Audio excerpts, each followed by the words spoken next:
Berjumpa lagi dengan Kak Puspa.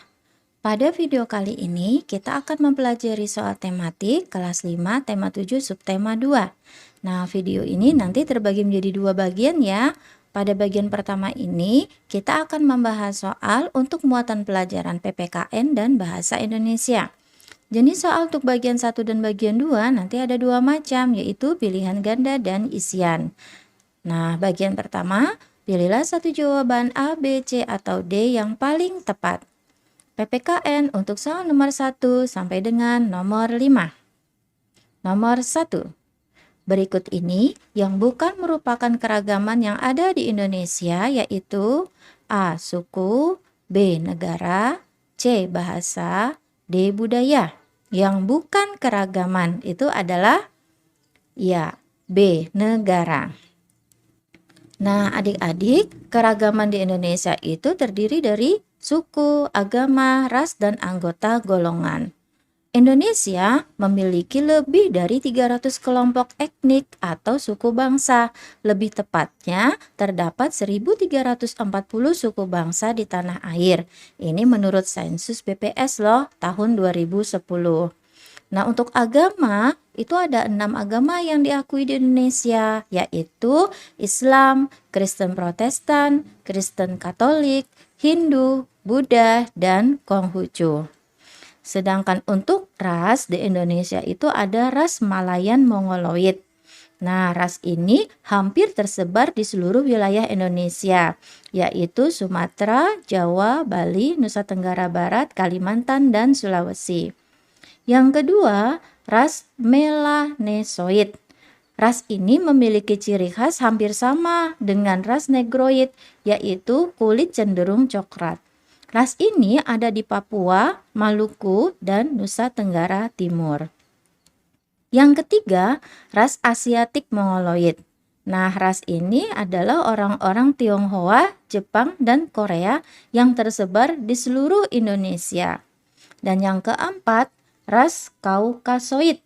Nah, untuk penyebaran ras ini juga cukup luas di Indonesia karena keturunan orang India, Timur Tengah, Australia, Eropa, dan Amerika. Nah, keragaman yang keempat adalah anggota golongan. Di Indonesia terdapat kelas sosial yang terdiri dari kelas tinggi, kelas sedang, dan kelas rendah. Kelas sosial ini terbentuk karena adanya perbedaan pada kedudukan atau status sosial. Nah, adanya kelas sosial ini seringkali menyebabkan terjadinya perbedaan antara hak dan kewajiban. Kelompok atau kelas di Indonesia juga ditandai dengan adanya kebudayaan yang berbeda satu dengan yang lain. Masyarakat yang memiliki kebudayaan yang sama cenderung untuk berkumpul dalam satu kelompok tertentu. Nomor 2. Berikut ini yang bukan upaya melestarikan kebudayaan nasional adalah yang bukan upaya melestarikan kebudayaan nasional ya.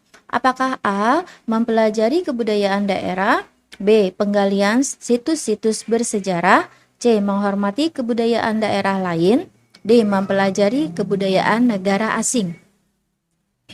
Ya, jawabannya adalah D. Mempelajari kebudayaan negara asing.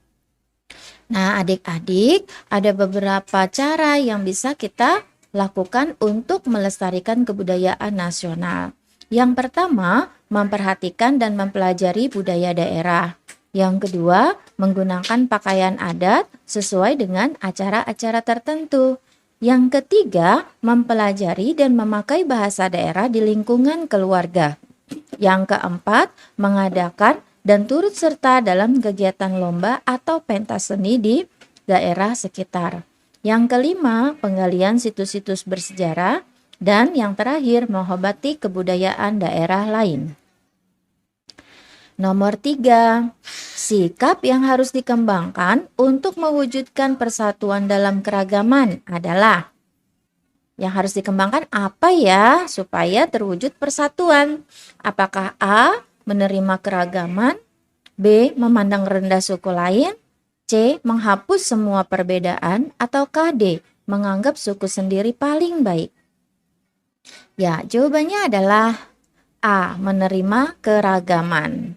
Nah, adik-adik, Sikap yang harus dikembangkan untuk mewujudkan persatuan itu diantaranya toleransi terhadap orang lain, kemudian empati, selalu mengedepankan kepentingan bersama di atas kepentingan pribadi, toleransi terhadap sesama manusia, bekerja sama dengan siapapun, pemaaf, dan mudah memaafkan kesalahan orang lain, tidak sombong dan tidak individualis, sabar dalam segala hal, tidak mudah putus asa, bertanggung jawab atas semua kewajiban, ringan tangan, mampu membantu orang lain, disiplin terhadap waktu dan pekerjaan diri sendiri, mudah bergaul dan tidak pilih-pilih dengan teman, kemudian bersikaplah rendah hati, tidak mudah berpikiran negatif terhadap orang lain.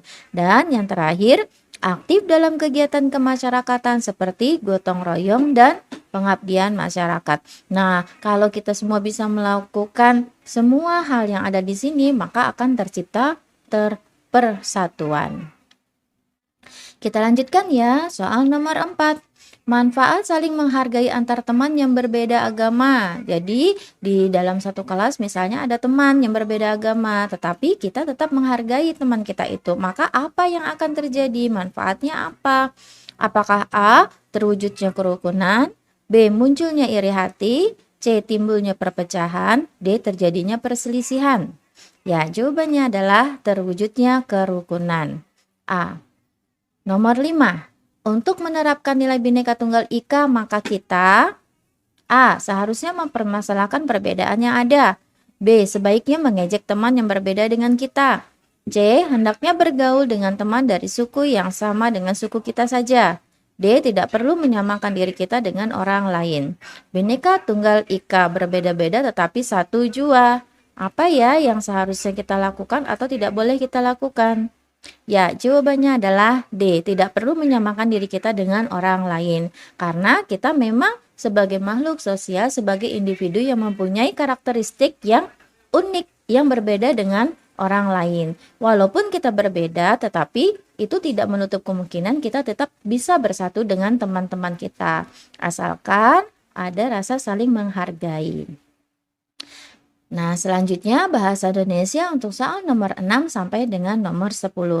Untuk soal nomor 6 sampai 10 ini kita akan baca paragraf berikut ya. Pada masa kepemimpinan Johannes van den Bos, Belanda memperkenalkan sistem tanam paksa. Sistem tanam paksa pertama kali diperkenalkan di Jawa dan dikembangkan di daerah-daerah lain di luar Jawa. Di Sumatera Barat, sistem tanam paksa dimulai sejak tahun 1847. Saat itu, penduduk yang telah lama menanam kopi secara bebas dipaksa menanam kopi untuk diserahkan kepada pemerintah kolonial. Sistem yang sama juga dilaksanakan di tempat lain seperti Minahasa, Lampung, dan Palembang. Kopi merupakan tanaman utama di Sumatera Barat dan Minahasa. Adapun lada merupakan tanaman utama di Lampung dan Palembang. Di Minahasa, kebijakan yang sama kemudian juga berlaku pada tanaman kelapa. Pertanyaan untuk nomor 6, apa judul yang tepat untuk teks bacaan tersebut? Ingat ya adik-adik ya, judul yang tepat itu mewakili keseluruhan isi paragraf. Kalau kita lihat, topik atau ide pokok dari paragraf tersebut adalah tentang tanam paksa.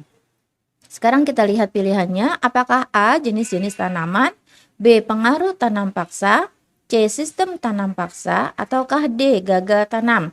Nah, kemungkinan jawaban itu adalah B dan C. Sekarang kita lihat mana yang lebih mewakili isi paragraf. Apakah pengaruh tanam paksa? Apakah di teks itu ada dijelaskan pengaruhnya terhadap rakyat Indonesia pada zaman itu? Ataukah teks tersebut membicarakan tentang bagaimana sistem pelaksanaan tanam paksa pada waktu itu? Yang mana ya adik-adik ya? Iya, jawabannya adalah C, sistem tanam paksa. Nomor 7, masih dengan teks yang sama. Di mana sistem tanam paksa pertama kali diperkenalkan? Ayo kita lihat. Kita lihat ada di baris kedua. Baris kedua, kalimat kedua. Sistem tanam paksa pertama kali diperkenalkan di Jawa. Maka dari pilihan A, B, C, D, jawaban yang tepat adalah D, Jawa. Nomor 8. Kapan sistem tanam paksa dimulai? Kapan ya? Kita lihat ada di mana adik-adik? Ya, ada di baris ketiga. Di Sumatera Barat, sistem tanam paksa dimulai sejak tahun 1847. Jadi jawabannya adalah D. Nomor 9. Apa tanaman utama yang ditanam di Lampung? Kita lihat ya adik-adik ya, Lampung. Apakah A. cengkeh, B. kelapa, C. lada, ataukah D. kopi? Untuk Lampung, kita lihat kalimatnya yang menjelaskan jawaban pertanyaan ini adalah adapun lada merupakan tanaman utama di Lampung dan Palembang. 2 baris dari bawah. Jadi jawabannya adalah C. lada. Soal yang terakhir untuk bahasa Indonesia. Bagaimana pelaksanaan tanam paksa di Sumatera Barat? Kita lihat di teks tersebut kata-kata yang memuat Sumatera Barat. Mulai dari di Sumatera Barat, sistem tanam paksa dimulai sejak tahun 1847. Saat itu, penduduk yang telah lama menanam kopi secara bebas dipaksa menanam kopi untuk diserahkan kepada pemerintah kolonial. Nah, ini nih ada jawabannya. Kita lihat ya. Apakah A. penduduk dipaksa menanam lada dan diserahkan kepada kolonial? Bukan lada ya adik-adik ya, tapi kopi. Apakah B. penduduk dipaksa menanam kopi dan diserahkan kepada kolonial? Nah, ini nih sepertinya jawabannya. Tapi jangan sampai di sini dulu, kita lanjutkan pilihan yang C. Penduduk secara bebas menanam tanaman yang mereka sukai. Oh enggak, karena di teks itu dijelaskan mereka harus menanam kopi. Kemudian apakah D. penduduk menanam kopi dan diberi upah? Oh tidak ya adik-adik ya, karena mereka diminta untuk menanam kopi kemudian menyerahkannya kepada pemerintah kolonial. Mereka tidak diberi upah. Jadi jawaban yang tepat adalah B. Ya, demikianlah pembahasan pada video kali ini untuk soal tematik kelas 5, tema 7, subtema 2, bagian pertama. Nah, untuk bagian kedua kita lanjutkan pada video berikutnya ya. Terima kasih.